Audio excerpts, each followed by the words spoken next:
NRA convention just wrapped up here in Indianapolis. One thing organizers focused on during the final day, children.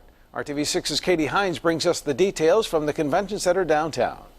The third and final day of the NRA National Convention is noticeably less busy than the previous two, but what we will find is many families with children. Windage and elevation adjustment for turrets on your scope. Hunters Alyssa Weir and husband Sam brought their 3 kids from central Illinois. It's really fun to look at some of the things they have here.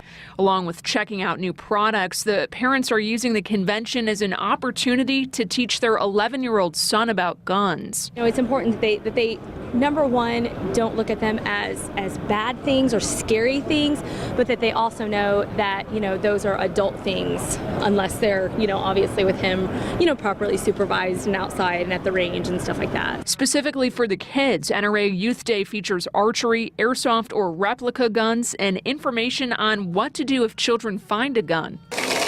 Across town, children and guns are also on the minds of 24 people snipping and stitching small pieces of fabric. They're sewing each 8-inch square together to create a quilt. Whether it's from a child's pajamas and you don't want your child growing up in a world of violence, whether it's a color that's particularly meaningful to you that evokes a certain emotion.